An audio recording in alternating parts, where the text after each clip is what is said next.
Lawless here for West Ham Fan TV, here to give you my instant reaction to the West Ham Cheltenham game.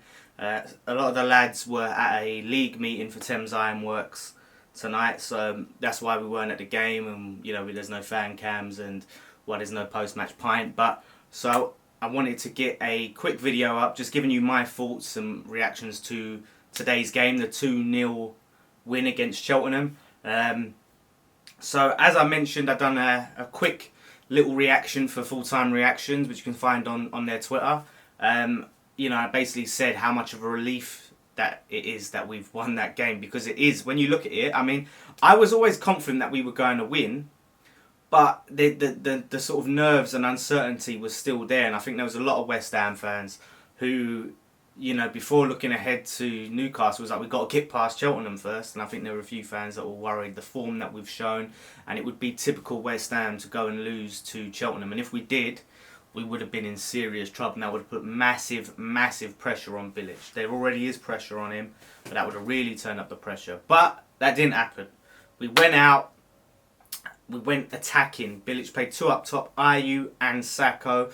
So, which is you can't do anything else. We had to go attacking. If you sit there and you set up to play counter-attacking football against Cheltenham, then we're in trouble, I tell you that. So, starting lineup, we had Adrian in goal, who is our cup keeper effectively. Good to see Adrian get a start and get some game time, keep him happy and hopefully keep him here. Byram, right back, who I thought did very well. I'm going to go more into him, but yeah, good to see him get a start, which I think he will more in the cup. Collins, his 200th appearance for the club apparently, and his birthday, so good to see the Ginger Pele back. Then we had Ogbonna and Masuaku, Rice, Noble, so good to see Rice get another start. This is going to do his confidence the world of good. Obiang, Fernandez, Ayew, and then Sakho. So I was actually quite happy when I saw that lineup. I thought that was a good lineup. It showed that he was putting out a strong team. He didn't want to take any chances, and he couldn't. Maybe it would have been nice to see at least one other youngster in there, but ultimately he wanted to go out and get the job done, which he did. And I thought going forward we were pretty good. Byram was impressive going forward. He was constantly sort of making runs down, putting good passes in, balls in the box. Really worked hard, Byram. On the left side, I thought Masuaku was very good. Masuaku done very good. Again, he's great going forward. Really good going forward. When we're looking to play more attacking against some of the lesser teams, or teams where we're not going to be sitting back as much, I'd like to see Masuaku start. And in teams where you need to, defend a bit more, maybe have Creswell in there instead. Try and mix it up, because I mean, he was dropped after the Man United game, and at the end of the day, pretty near enough everyone had a poor game. It was against Man United, so I thought it was quite harsh to drop Masuaku. Although it was good to see Creswell back in. So I think Masuaku, I'd start him against Newcastle personally, but more into Newcastle later on. Rice in midfield done a very good job again.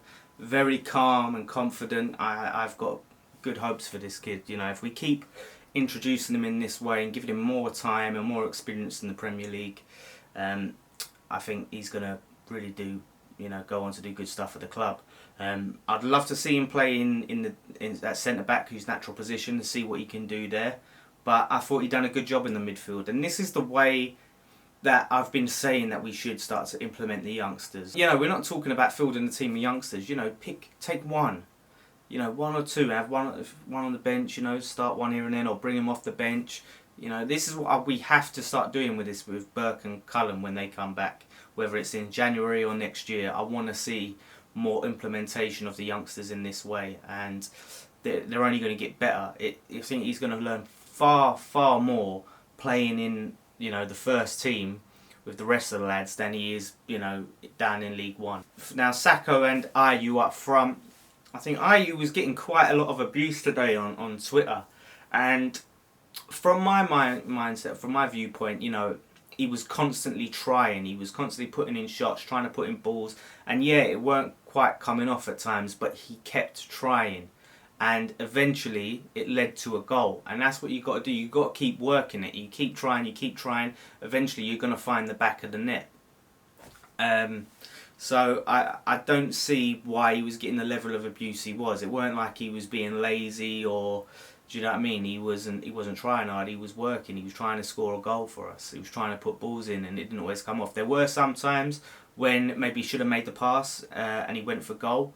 But at the end of the day, if he keeps going there and he keeps going for goal, eventually you're gonna get on target and you're gonna get a goal. So he did, and that's all that matters. At the end of the day, did he score? Yes.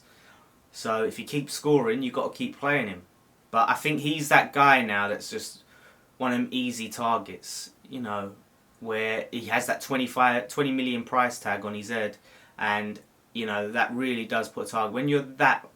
When you cost that much, people are going to be analysing every kick that you do and waiting to criticise it. And I think Arnautovic is going to have a similar thing where every single thing he does, it's going to be analysed and over criticised. So I'm not here saying he's our best player, but I think he gets far more abuse than he warrants. And I'm happy he got the goal today. And I think for me, as a striker, that's the position I want to see him play. He is that poacher, similar to Hernandez. I'm not putting him on the same level as Hernandez, but if he's in the box and he has a shot, he will score. 9 times out of 10 if he's there, or 8 times out of 10 maybe. But if you keep giving him chances, eventually he's going to put it in the back of the net if he's in the right place at the right time. He's a natural poacher. Whereas on the wing, he doesn't really offer as much. So I think rather than if we didn't sign another striker, I'm happy with Hernandez, Sakho, Carroll and Ayew. A lot of people might disagree with that, but I think he's a good backup striker. And again, he can play in a multitude of positions, so that's handy. Sakho, I was really happy for him to get his goal.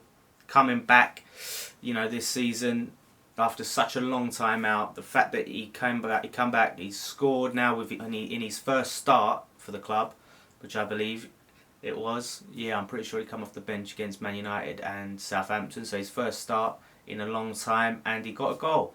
So hopefully that does his confidence some good now, and he can kick on. And I really want to see him start along with Hernandez against Newcastle. Give him some more starts. Hopefully his injury problems are behind him now.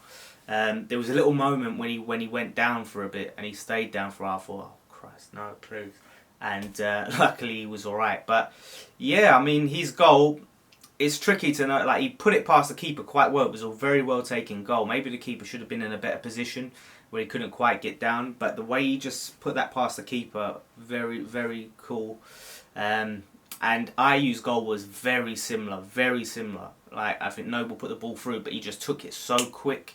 And he had them instincts. Once he's in the box, he's not that sort of long range shooter, and he has a go in every now and then. It don't quite pull up, but he's in the box, bang, along the floor, in the goal, and that's all you can ask for. Second half we brought on Hernandez, which I thought, that is a bold decision. At the end of the day, he'd get slagged off and criticised if Hernandez went and got an injury against Cheltenham. But at the end of the day, you can't wrap these players up in cotton wool. They're your players, and you have to be able to play him. And, I thought it was good bringing on Hernandez. And just when you watch him, you realise how far ahead he is of the rest of the team. And he's always so many steps ahead, where he's making a run or he's making a movement, and sometimes the other players don't quite read it. And maybe through playing with him across the season longer and longer, they'll get to know him and they'll get used to what he's doing, and they'll be on a similar wavelength. And then defences really need to watch out, because his movement is class. It's really, really good to watch. I'm so glad we have a striker like that now. Queener, I thought, could have come on earlier. I think there was not much chance of them getting a goal, so I thought we could have brought him on the 86th minute or something like that, so he could have come on earlier, give him a bit more time. But hopefully now we're through to the next round, he'll get some more time. We had Haksabanovic on the bench as well. I was a bit disappointed not to see him. I wanted to see him play, and yeah, I'm pretty sure that's how you pronounce it, Scott, if you're watching. Haksabanovic, was on the bench. We had a strong bench. We put out a strong team. So, we had to win this. It would have been a crime to lose this game. So, let's see. Newcastle is key. Like I said, I want to see us play two up top. I don't like seeing Hernandez isolated like that. And I really do not want to see that guy on the wing. It's so frustrating when you're seeing Hernandez put balls into the box, and you know you haven't got that clinical striker there to put in the back of the net where he should be. So yeah, for me, I don't want to see him sitting deep in midfield. Don't want to see him on the wing. I want to see him in that box, and I want to see people getting the balls in there, either working it in or putting in crosses, because he is a natural finisher. So that's what I want to see. Stick Sakho up there, and maybe they can form a very good partnership. I'm not sure Lanzini. Rumours about Lanzini being back for Newcastle. Maybe he'll be on the bench, but I think it's more likely to be pushed till after the international break. So we'll see. We'll see. Like, Newcastle is big. Like, that was much needed, but Newcastle is so important. We have to get those 3 points. Like, to be honest, if we lose Newcastle, then this will all be forgotten. So we've got to win that, and Slav just needs to go for it. Like I said, I don't want to see us sitting back, you know, trying to play on the counter and stuff like that. I want to see us go all out and attack it. You know, they'll be looking for a win themselves. Newcastle, you know, they haven't won a game yet. I think they lost to Nottingham Forest, so yeah, they're desperate for a win, and they're at home, and I think that's going to be a tough game. And I think Benitez will do all he can. I mean, they haven't really made that many signings. They've got a bit of what seems to be still a championship squad. John Joe Shelvey, who's their best player, is injured, so there's no reason why we can't just go for it and get the goal. We've got a top quality striker now. We just need to create some chances for him, and we can do it. So fingers crossed, fingers crossed. So we'll see. Let us know what you guys think. Are you guys happy with the result? Do you think we should have scored more? Are you relieved? How are you feeling? You think we're going to beat Newcastle? What are your thoughts, and what do you want to see us play? Like, you know, the lineup. Who do you think should start? Like I said, I think Sakho and Hernandez. I want to see them two together. So we'll see. So that's just my quick reaction. Let me know what you guys think in the comments. Like I said, the lads are going to be filming fan cams for Newcastle. They're staying over, so they're going to film a reaction down there. I think it's Ryan and Graham are going, and they'll have a few other lads on, so they can film something down there. So they're staying overnight, going to be out in the town. So Newcastle, lock up your daughters. So let's see what happens. Like I said, that's, you know, hopefully giving the team a bit of confidence now, and we can kick on, you know, and start to win some games and get some points. Because if we lose that, we lose to Newcastle, we're starting to fall behind, and we're going to end up in a relegation scrap. You know, then it's, you know, other teams are picking up points, we're not picking up any, and then you got Huddersfield at home, which, you know, they're loving it at the moment. They're just, you know, it's like every game is like their cup final in a way, which, you know, I don't mean disrespect, but they're in the Premier League and they're just enjoying it, and they'll come to our ground and they'll go for it. So we have to start picking up these points and get that confidence. So I'm glad we won this game. So, like I said, don't forget to subscribe, leave some comments, like it, share it, all that stuff, whatever. One thing left to say, come on you Irons.